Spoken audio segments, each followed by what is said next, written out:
Bienvenidos, continuamos con la lectura del Srimad Bhagavatam, canto primero, texto 7 en el capítulo 6.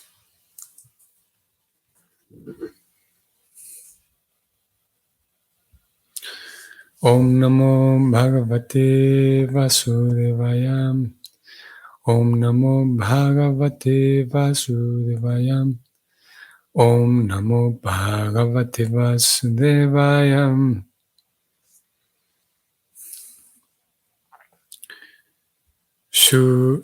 Kshudra Yusam Nrinamanga Martyanam Dritam Ichatam Iho Pahuto Bhagavan Mrityu Samitra Karmani. La traducción es la siguiente. Oh Sutta Goswami, entre los hombres existen aquellos que desean liberarse de la muerte y lograr una vida eterna. Ellos se escapan del proceso aniquilador, llamando al controlador de la muerte, Yamaraj. El significado es el siguiente. Mientras la entidad viviente se va desarrollando desde una vida animal inferior hasta la condición superior del ser humano y gradualmente hasta tener una inteligencia superior, se vuelve ansiosa de liberarse de las garras de la muerte. Los científicos modernos tratan de evitar la muerte mediante el adelanto físico-químico del conocimiento, pero lamentablemente el controlador de la muerte, Yamaraj, es tan cruel que ni siquiera le perdona la vida al propio científico. El científico que expone la teoría de detener la muerte mediante el adelanto del conocimiento científico se vuelve él mismo víctima de la muerte cuando es llamado por Yamaraj. ¿Y para qué hablar de detener la muerte? Nadie puede prolongar el corto periodo de vida, ni siquiera en una fracción de un momento. La única esperanza de suspender el cruel proceso aniquilador de Yamaraj es la de invitarlo a oír y cantar el santo nombre del Señor. Yamaraj es un gran devoto del Señor y a él le gusta ser invitado a los kirtanas y sacrificios realizados por los devotos puros, los cuales están dedicados constantemente al servicio devocional del Señor. Así pues, los grandes sabios, encabezados por Saunaka y otros, invitaron a Yamaraj para que asistiera al sacrificio celebrado en Naimisaranya. Eso era bueno para aquellos que no querían morir. Este es el final del significado. Ayer, el texto de ayer decía que estamos interesados en escuchar más acerca de Kali siempre y cuando eso tenga que ver con Krishna, siempre y cuando ese tema nos lleve a temas espirituales. De lo contrario, no, él dijo. Y en el verso de hoy, voy a ir nuevamente. En el verso de hoy encontramos varios temas muy interesantes. El tema central es el tema de la muerte. También el significado nos lleva en esa dirección, apunta hacia allá, a seguir hablando acerca de la muerte y el proceso de la muerte. Y es curioso cómo en dos ocasiones en este significado se hace referencia a Yamaraj. En la primera se dice que Yamaraj es tan cruel. Yamaraj siendo una persona. Yamaraj es tan cruel que no le perdona a nadie ni al propio científico que está intentando detener la muerte. Yamaraj es tan cruel que no lo perdona. Más abajo nuevamente se vuelve a hablar de la cruel muerte, el cruel proceso aniquilador de Yamaraj, nuevamente con crueldad aparece aquí Yamaraj.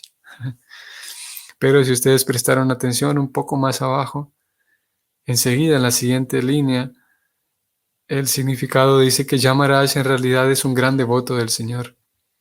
Si bien es verdad, se lo ha presentado como cruel, se lo ha presentado como alguien cruel. En realidad es para ponerle más drama al asunto.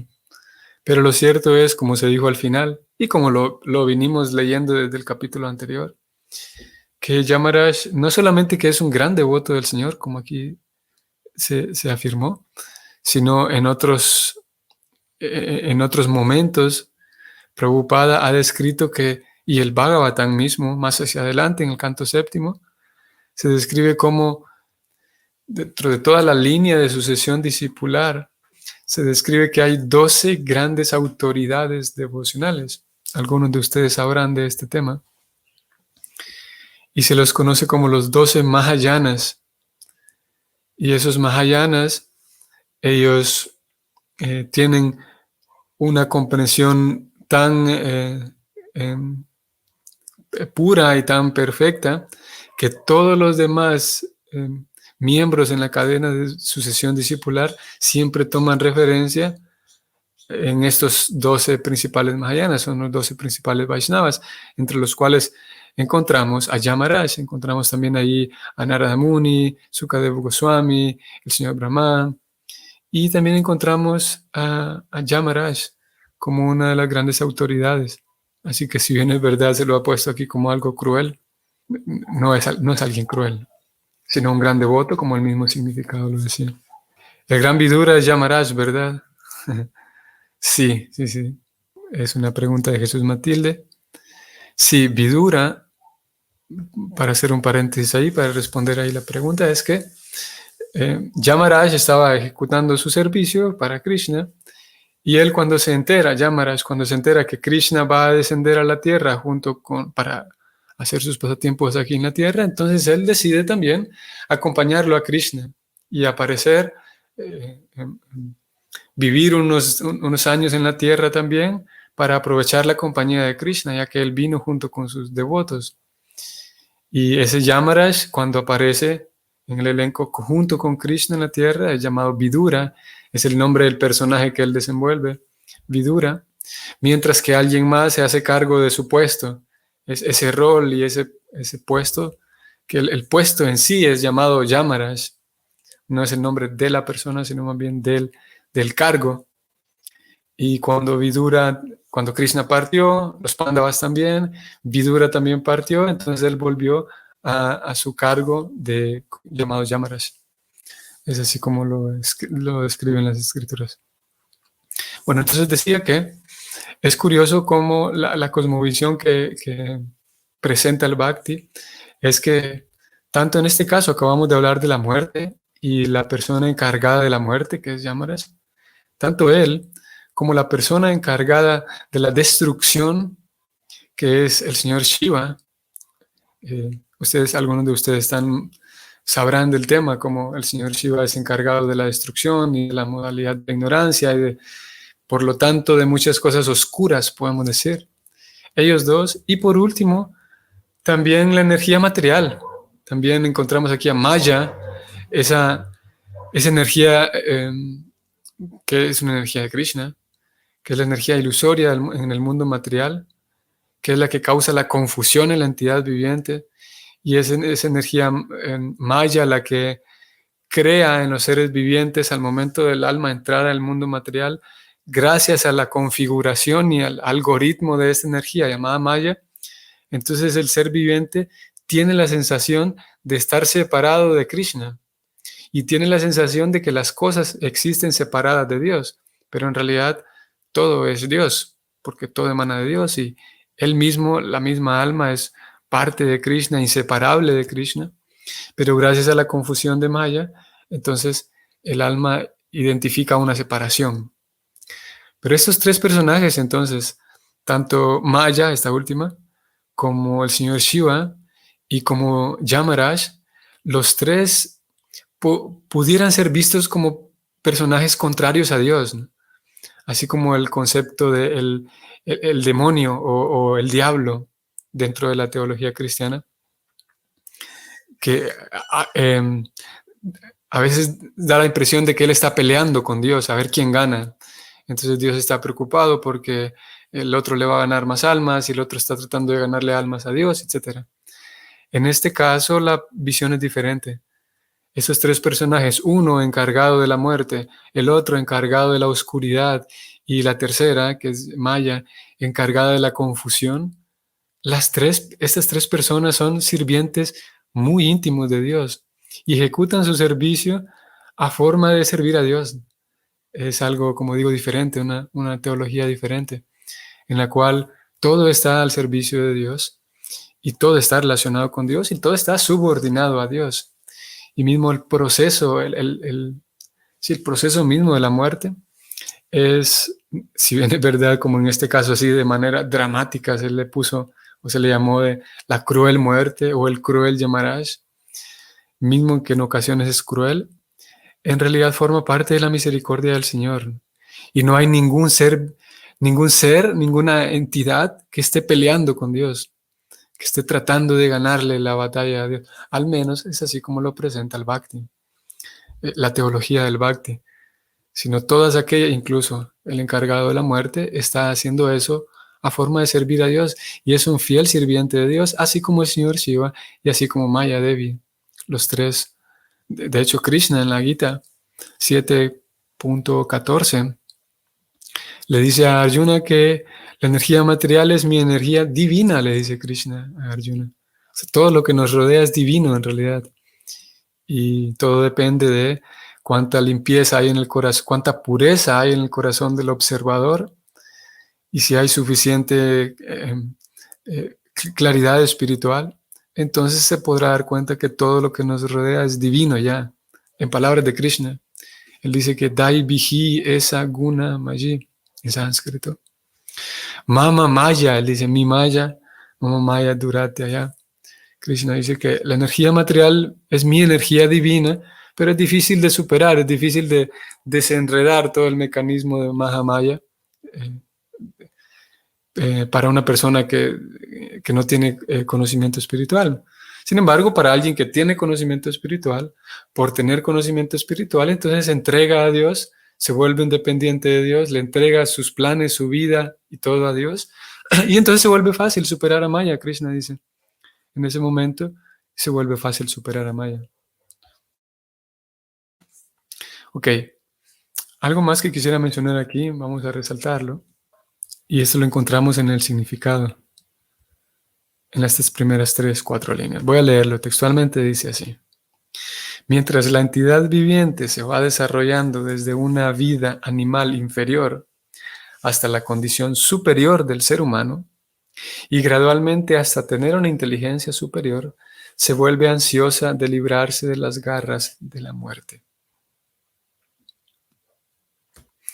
Vean qué curioso cómo aquí Prabhupada presenta una progresión de 3 etapas, siendo la primera de ellas, y claro que es una progresión así en una descripción muy, muy general. La primera de ellas es una vida animal inferior. Él viene diciendo que la entidad viviente primero pasa de vidas animales inferiores y luego hasta una condición superior de ser humano, como una segunda etapa. Él lo pone aquí en este, cómo lo articula al menos en este significado es así. Como una segunda etapa, condición superior del ser humano. Y tercera, todavía hay una tercera. Después de esa viene el conseguir una inteligencia superior. O sea, en otras palabras, aquí encontramos que incluso dentro de la sociedad humana, no necesariamente toda la sociedad humana tiene una inteligencia superior, de acuerdo al menos como se está presentando aquí. Y tampoco es muy difícil, no hace falta leer un libro como el Bhagavatam para observar eso, que hay personas que llevan una vida, como lo vamos a ver 2 versos más adelante de este, hay personas que simplemente están perdiendo el tiempo, están desperdiciando su vida. Y hay personas que tienen una inteligencia un poco más clara. Eso, sin duda. Voy a volver. Entonces, lo que quiero aquí señalar es que este significado plantea que hay esas etapas de progresión y cómo ya la inteligencia superior del ser humano es superior a las animales, pero todavía sigue algo más. Ya habiéndome descubierto a mí como un ser humano, la siguiente etapa es cultivar una inteligencia superior. Y cultivar una inteligencia superior en este contexto, siguiendo la línea de ideas que Prabhupada está llevando, siguiendo esta línea de ideas que Prabhupada lleva, parece ser, o está implícito al menos, de que a medida que el alma va progresando de ser humano a inteligencia superior, esa persona entonces va teniendo más deseo de librarse de la muerte. Si vemos un animal, no sería consciente o no sería capaz de intelectualmente o intelectualizar qué es en sí la muerte. Y sabemos que eh, hay diferentes animales y hay diferentes situaciones, pero en algunos casos y en algunos animales, los animales están puestos en fila, digamos, para ser matados y el que está dos puestos atrás tal vez escucha el ruido y escucha que al otro lo están matando o ejecutando, pero no es que en sí tenga una conciencia desarrollada para ponerse a pensar en qué es lo que le está sucediendo a la otra cabrita que va enfrente de ella y que la están matando. Eh, en el caso de un ser humano, definitivamente que sabe lo que es la muerte y eh, hay una capacidad al menos intelectual mayor de darme cuenta de que tal persona murió y que tal persona murió y lo desagradable que es morir. Y cuando hay una inteligencia superior en la tercera etapa que leímos, no solamente es que hay una conciencia en relación a la muerte, sino que una persona, y esto lo describe Prabhupada en otros textos, es que con inteligencia superior uno puede ponerse a pensar, ok, si Si todos somos obligados a morir, ¿cuál es la fuerza detrás de por qué razón tenemos que morir?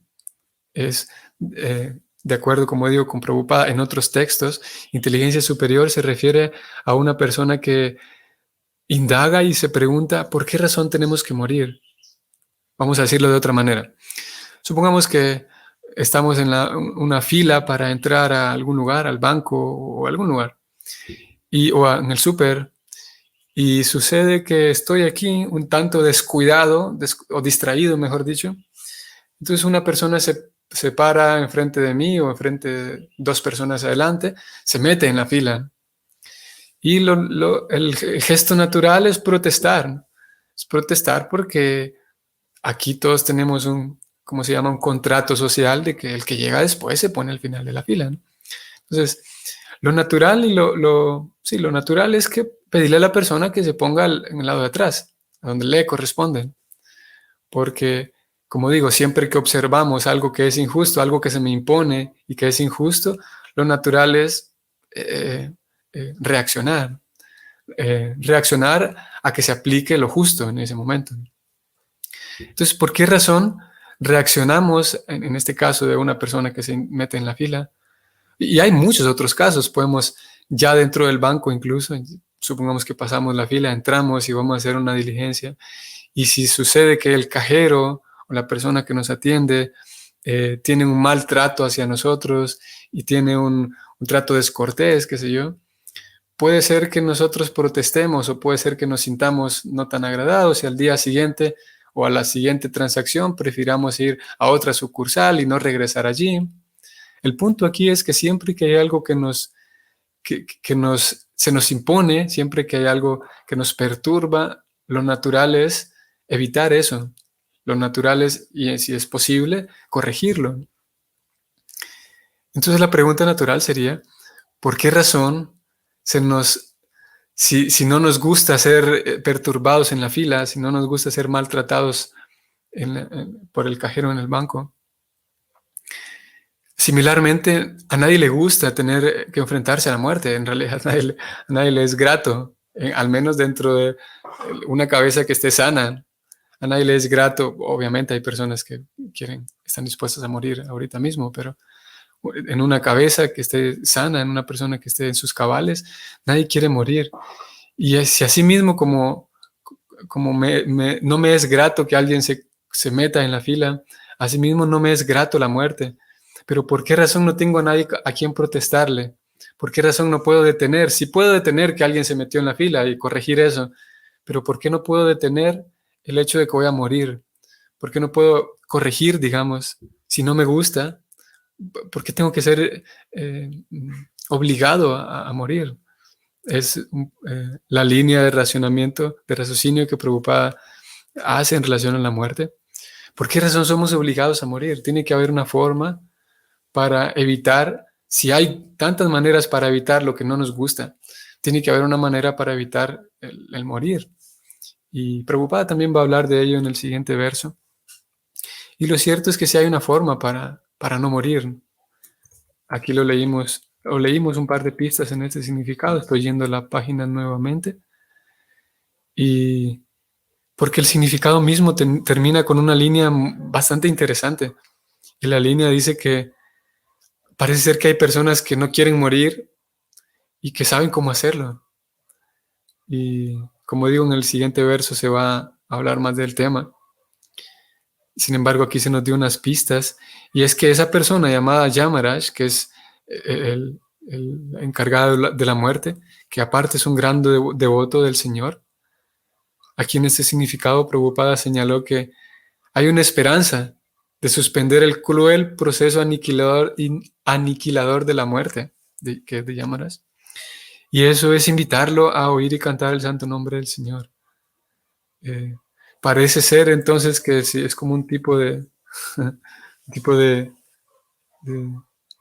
soborno, si pudiéramos decirlo así, trascendental, en el sentido de que si complazco a esa persona encargada de la muerte, si me vuelvo amigo de ella, al menos en esta cosmovisión del Bhakti, si me vuelvo amigo de esa persona, entonces no voy a ser cruelmente tratado por esa persona, o sí, tratado por él, en el caso de Yamaraj. Y es lo que sucede hacia el canto sexto del Bhagavatam, no recuerdo si es sexto, sí, en donde encontramos el famoso caso de Ayamila. Este es un personaje en el Bhagavatam que al momento de morir, eh, es toda una historia bastante interesante, muy, muy interesante, pero al momento de morir, Yamaraj envía entonces a sus soldados para que lo recojan y lo lleven ante Yamaraj para ser castigado como era debido. Pero sucede que al momento de morir, él se refugia en Krishna, en Narayan, y entonces llegan tanto los enviados de Yamaras como los enviados de Krishna, y llegan allí, y ahí está la persona, el lector está allí viendo el libro y observando toda esa escena. Ambos grupos llegan a traer a la persona que está en el lecho de muerte, y ellos conversan, ambos grupos, los enviados de Yamaras y los enviados de Vishnu conversan, y la conversación es muy interesante y se extiende por más de un capítulo el tema, a tal punto que Yamaraj les dice a ellos y que él nunca se va a acercar, y que nunca ellos, como sirvientes de Yamaraj, nunca se acerquen a tratar de manera cruel a un devoto de Krishna. Es la conclusión del capítulo. Que un devoto que está dedicado a Krishna, cuyo corazón, cuya vida, cuya devoción está dedicada a Krishna, esa persona no merece no merece atravesar por el cruel proceso de la muerte. Es así como lo dice Yamaraj, y porque él mismo es un devoto, y en el caso de una persona cultivar su devoción a Krishna de manera, siguiendo el sistema del Bhakti, de acuerdo con Yamaraj en este capítulo, él dice que él no está dispuesto a maltratar a ningún devoto. Obviamente la muerte del cuerpo eventualmente sucederá, pero no habrá ese proceso cruel que sí le toca a una persona ordinaria, como leímos aquí, que hay muchos seres humanos ordinarios. Y lo hemos venido leyendo también en otros textos anteriores. Ustedes recuerdan que hablábamos de personas que no tienen ninguna aspiración trascendental, ninguna aspiración más allá de solamente comer y dormir y ver Netflix y pelear y consumir Facebook.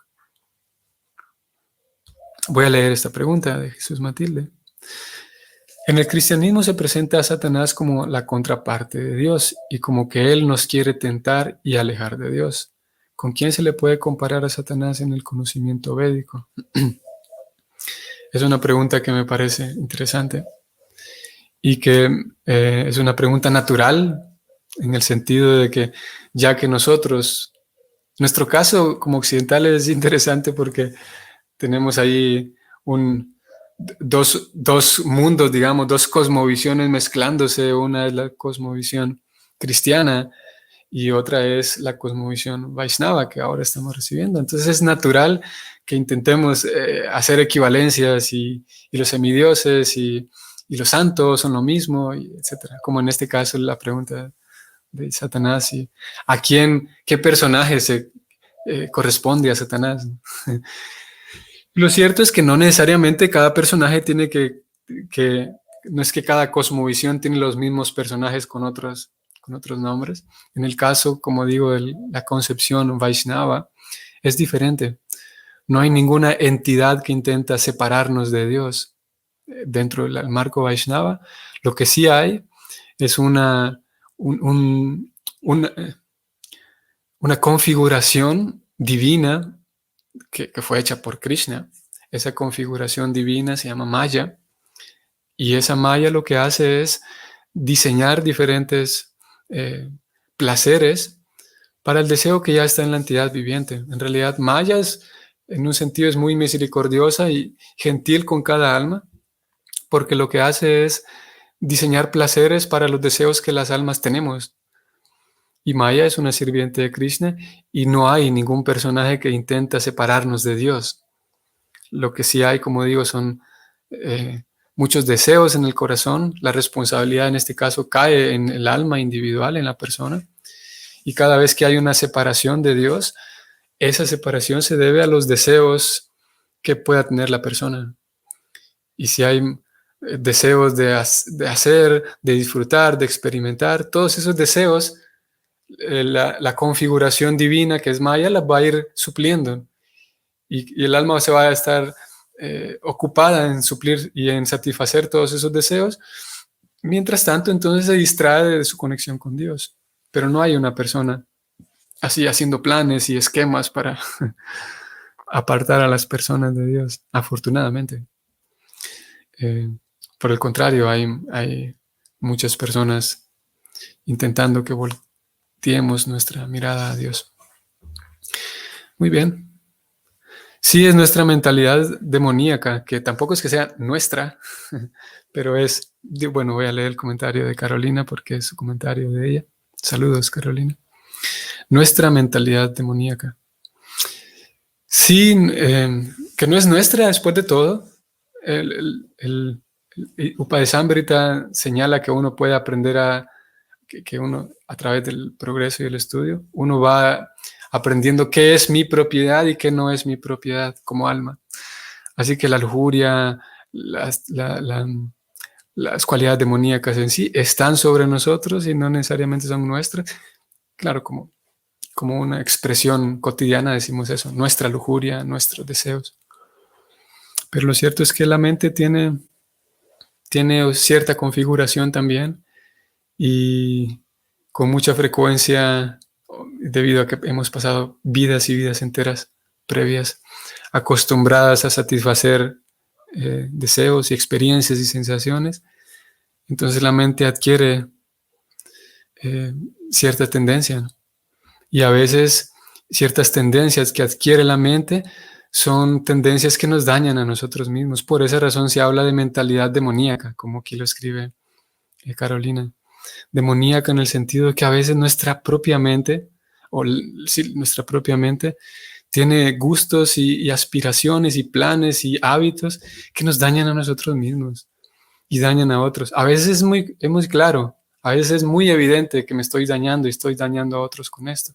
A veces estoy cayendo en un hábito que es aparentemente neutral y no tiene nada de malo, pero de fondo nos estamos dañando. Y es un trabajo individual que cada persona deberá hacer, identificar qué actividades, qué hábitos, qué comportamiento en mí está dañándome y eso cae dentro de el concepto de mentalidad demoníaca. Y bueno, nos detenemos aquí. Espero que tengan un bonito día miércoles hoy y hasta mañana. Hare Krishna.